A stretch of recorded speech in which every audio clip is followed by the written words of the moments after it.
Rahim today we are going to discuss the case 2 of the partial fractions. अभी हमने अपनी previous video में इसका केस 1 डिस्कस किया था और फ्रैक्शन की टाइप्स भी डिस्कस की थी, तो ये उसी का फर्दर एक्सटेंडेड टॉपिक है। आज हम देखेंगे कि हमारे पास एक ऐसा केस है जहाँ पर डिनोमिनेटर में रिपीटेड लीनियर फैक्टर्स, यानी केस 1 में नॉन रिपीटेड लीनियर फैक्टर्स थे और केस 2 में हमारे पास रिपीटेड लीनियर फैक्टर्स आ गए हैं।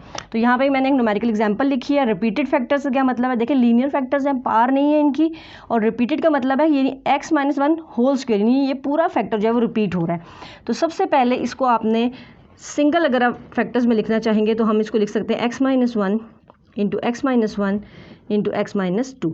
अब ये जो रिपीटेड फैक्टर था देखिए स्प्लिट होकर दो और लीनियर फैक्टर्स बन गए। यानी अब पहले हमारे पास जिस तरह फॉर्म थी दो फैक्टर्स नज़र आ रहे थे, अब हमने उसको एक्सपैंड कर दिया तो हमारे पास तीन फैक्टर्स आ गए हैं। तो इन तीन फैक्टर्स को भी हम उसी तरह से लिखेंगे। यानी फर्स्ट टाइप में हम, चूँकि ये लीनियर फैक्टर्स हैं, तो लीनियर फैक्टर्स को हम सिंगली ए बी और सी के नीचे लिखेंगे। यानी फर्स्ट फैक्टर हमने इसको क्या चेंज किया, पहले हमने रिपीटेड फैक्टर्स को एक्सपैंड कर दिया x-1 इंटू x-1 और फिर हमारे पास x-2 आ गया।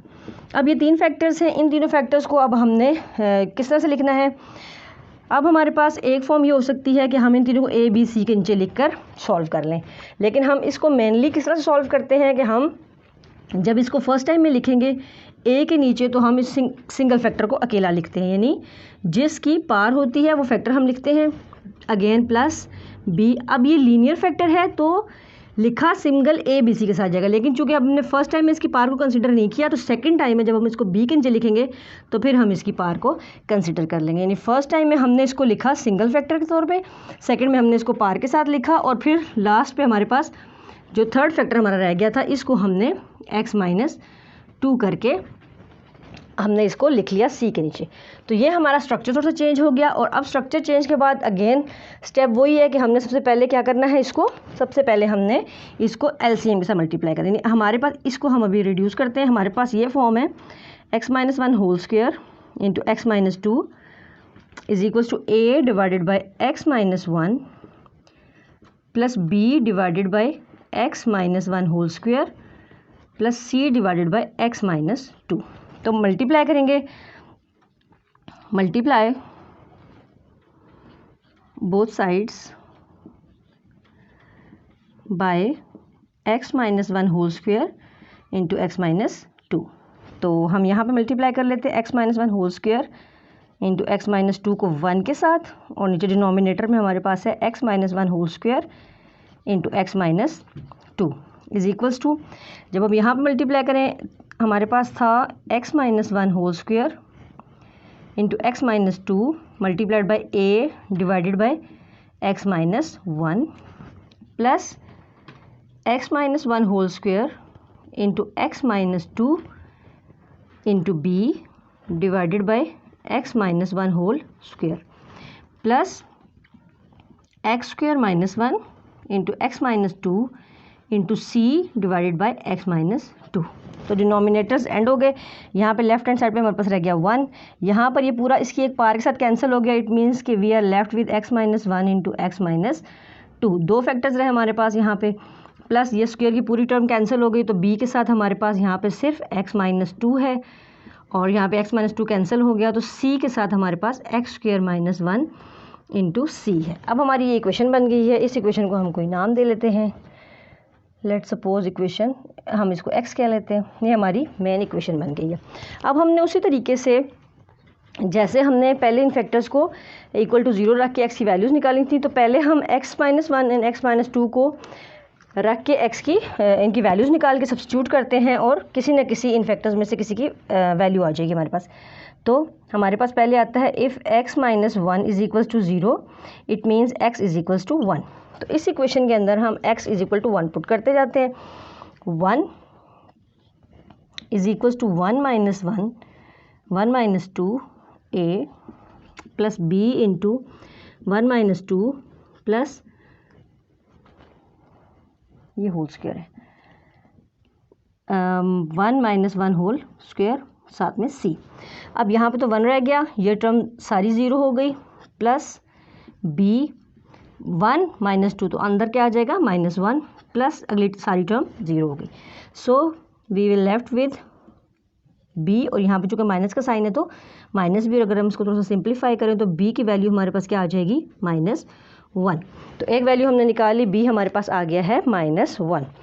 तो सेकंड फैक्टर की तरफ चलते हैं। अब if x - 2 is equals to 0, तो x की वैल्यू हमारे पास क्या आ जाएगी 2 आ जाएगी। और फिर हम इसको सब्स्टिट्यूट करते जाते हैं इस इक्वेशन के अंदर। 2 - 1 into 2 - 2a plus b into 2 - 2 plus c into 2 - 1 whole square. Solve करेंगे तो 1 इज इक्वल्स टू ये सारी टर्म 0 हो जाएगी, प्लस b वाली टर्म भी 0 हो जाएगी, प्लस c 2 - 1 1 होता है, और 1 का स्क्वायर भी जब हम लेंगे तो वो 1 ही होगा। तो यहाँ से हमारे पास c की वैल्यू आ गई, c इज इक्वल्स टू 1। अब हमारे पास b और c की वैल्यूज़ आ गई हैं, लेकिन हमारे फैक्टर्स ख़त्म हो गए। a हमारे पास ऐसा ये रह गई है वैल्यू जिसको हमने फाइंड आउट करना है। अब यहाँ पे क्या होता है कि हमारी जो ये इक्वेशन थी इसको हम थोड़ा सा एक्सपेंड करते हैं और फिर हम इनके कोफिशिएंट्स को कंपेयर करते हैं। तो ये आगे हमारे पास इक्वेशन क्या बन जाएगी जब हम इसको एक्सपेंड करेंगे। यहाँ इक्वेशन दोबारा लिख लेते हैं, फिर हम इसको एक्सपेंड करते हैं। x - 2a plus b into x - 2 plus c into x - 1 whole square. 1 is equal, जब हम इसको वर्टिकल मल्टीप्लाई करते हैं, वर्टिकल मल्टीप्लाई का तरीका ये होता है कि first element of the first bracket and the second whole bracket minus this sign and the second element and again the second bracket. अब ये सारी चीज़ जो है वो मल्टीप्लाई हो रही है a के साथ, ठीक है। प्लस इनको मल्टीप्लाई करेंगे b into x minus 2b plus c। अब ये होल स्क्वायर है तो फार्मूला से ओपन हो जाएगा। फार्मूला क्या होता है हमारे पास, a square minus 2ab plus b का स्क्वायर। तो ये हमारे पास चूँकि माइनस का साइन था तो हमने माइनस के फार्मूला से खोला। 1 इज इक्वल्स टू, यहाँ हमारे पास बनता है x square minus 2x minus x plus 2। ये तमाम चीज़ें मल्टीप्लाई हो रही हैं a के साथ, plus bx minus 2b plus यहाँ पे c के साथ क्या मल्टीप्लाई हो रहा है, x square minus 2x plus 1 is equals to. अब इसको जो है हम a को अंदर सब के साथ मल्टीप्लाई करते हैं तो हमारे पास बन जाएगा ax square minus 2ax minus, इनको सॉल्व कर लेते हैं तो ये -2 और -1 जो है वो -3 हो जाएगा। तो ये -3ax plus 2a plus bx minus 2b plus cx square minus 2cx plus c। अब हमारे पास जो हायर कोफिशिएंट है, जो सबसे बड़ी पावर है वो एक्स स्क्वायर की है, और आप देखें एक्स स्क्वायर के साथ वो नंबर, वो एलिमेंट भी आ रहा है जो हमें फाइंड आउट करना है। तो हम एक्स स्क्वायर के कोफिशिएंट को कंपेयर करेंगे। अब आप लेफ्ट हैंड साइड पे देखें कि यहाँ पे लेफ्ट हैंड साइड पर कोई भी ऐसा वेरिएबल नहीं है जिसका कोफिशिएंट जो है वो जिसका जो पावर है वो स्क्वायर हो। इट मीन्स कि लेफ्ट हैंड साइड पर यहाँ 0 आ जाएगा। यहाँ पर हम चूँकि इनके कोफिशिएंट कंपेयर कर रहे हैं तो एक्स स्क्वायर का कोफिशिएंट क्या है, सिंपली a, और यहाँ पे एक्स स्क्वायर का कोफिशिएंट क्या है c, और दोनों के दरमियान में साइन क्या आ रहा है, प्लस का, यानी a plus c is equals to 0 आ गया। अब इस इक्वेशन से हमें चूँकि a फाइंड आउट करना है तो इसको अगर हम a plus c is equals to 0 लिखें तो a की वैल्यू क्या आ जाएगी, 0 minus c। a is equals to 0 और c हम ऑलरेडी फाइंड कर चुके हैं, दैट इज इक्वल्स टू -1। तो जब हम इसको सॉल्व करते हैं तो a की वैल्यू हमारे पास क्या आ जाती है, a आ जाता है हमारे पास -1। अब हमने इस इक्वेशन को दोबारा हमने मूव कर लेना इस स्टेप पे, और इस स्टेप में हमने a, b और c की वैल्यू सब्स्टिट्यूट कर देनी है। तो हमारे पास क्वेश्चन था हमारा 1/x - 1 whole square into x - 2, और हमने इसको लिखा था a divided by x - 1 plus b divided by x - 1 का whole square plus c divided by x - 2।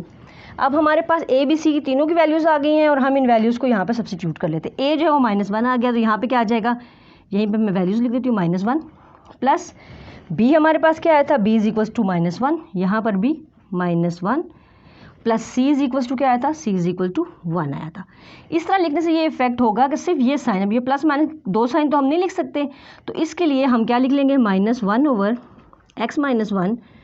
-1/x - 1 whole square plus 1/x - 2। तो ये जो हमारी फ्रैक्शन थी ये जो हमारा मेन फ्रैक्शन थी जिसमें हमारे पास डिनोमिनेटर में रिपीटेड लीनियर फैक्टर्स थे, अब आप देखें वो उसके 3 पार्ट्स बन गए हैं। तो वो इस तरह से अपने पार्शियल फ्रैक्शन में हमने उसको लिखा, तो हमारे पास 2 वैल्यूज़ जो है वो नेगेटिव साइन के साथ आई हैं और एक वैल्यू हमारे पास पॉजिटिव साइन के साथ आ गई है। तो ये था हमारा केस 2 जहाँ पे हमारे पास डिनोमिनेटर में लीनियर फैक्टर्स थे। आई होप आपको अंडरस्टैंडिंग में आसानी होगी। अपना फीडबैक ज़रूर दें और अगर आपका कोई क्वेश्चन हो तो ज़रूर मुझे सेंड करें। Thank you.